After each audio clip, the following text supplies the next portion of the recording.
Thanks for watching.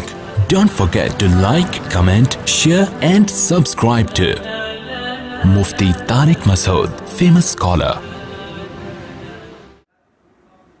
حضرت انس سے روایت ہے، نبی صلی اللہ علیہ وسلم نے فرمایا، حدیث نمبر 13، من صلی صلاتنا، جو ہماری نماز پڑھے، کیونکہ یہودی بھی نماز پڑھتے تھے، وہ والی نہیں جو ہم لوگ کی طرح جیسے مسلمان نماز پڑھتے ہیں، وہ والی نماز پڑھتا ہو، واستقبل قبلتنا، اور ہمارے قبلے کی طرف رخ کرتا ہو، اس کا کوئی اور قبلہ نہ ہو، واکل ذبیحتنا، اور ہمارے مذبوحہ کو کھاتا ہو، فذلک المسلم، تو یہ مسلم ہے، لہو ذمۃ اللہ و ذمۃ رسولہ، اس کے لیے اللہ اس کے رسول دونوں کا ذمہ ہے، یعنی دونوں اس کے ذمہ دار ہیں کہ اس کو قتل بولو نہیں کیا جائے گا.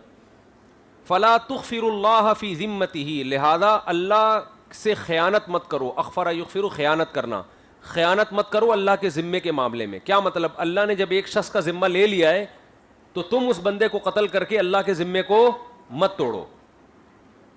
کیا مطلب حدیث کا؟ حدیث کا مطلب یہ ہے کہ جو نماز پڑھتا ہو اور جو قبلے کی طرف، ہمارے قبلے کی طرف رخ کرتا ہو، ہمارا ذبیحہ کھاتا ہو، تو وہ مسلم ہے. سمجھ رہے ہو؟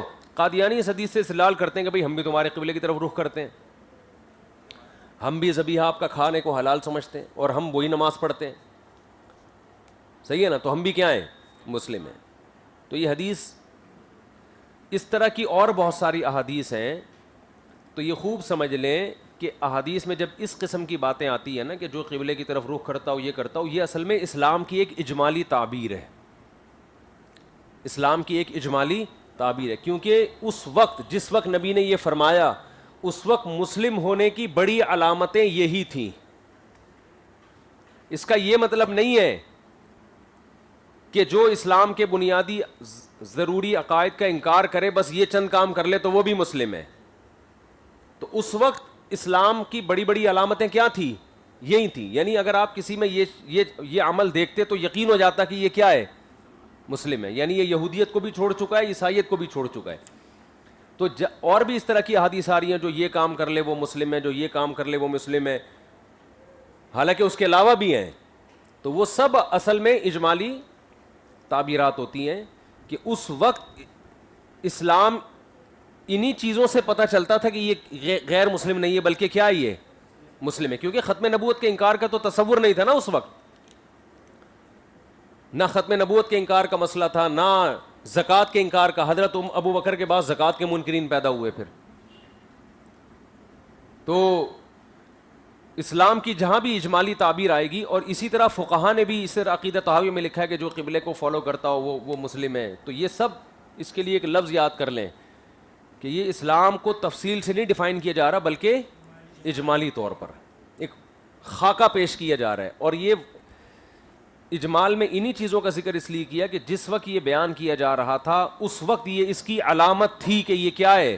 اسلام کے ضروری عقائد کو مانتا ہے. ایسے جیسے حدیث میں آتا ہے، آپ پڑھیں گے انشاءاللہ مشکات میں ہی، کہ نبی صلی اللہ علیہ وسلم کسی قوم پر حملے کا ارادہ کرتے نا تو رات کو آپ پڑاؤ ڈالتے، صبح دیکھتے اگر فجر کی اذان کی آواز آئی ہے تو آپ حملہ نہیں کرتے، اگر اذان کی آواز نہیں آئی تو حملہ کر دیتے. وجہ کیا ہے؟ اذان اس بات کی علامت تھی کہ یہ لوگ کیا ہیں؟ مسلمان ہیں. حالانکہ عین ممکن ہے اذان دیتے ہوں اور اس قبلے کی طرف رخ کر کے نماز نہ پڑھتے ہوں جو نبی نے حکم دیا، امکان تو ہے نا.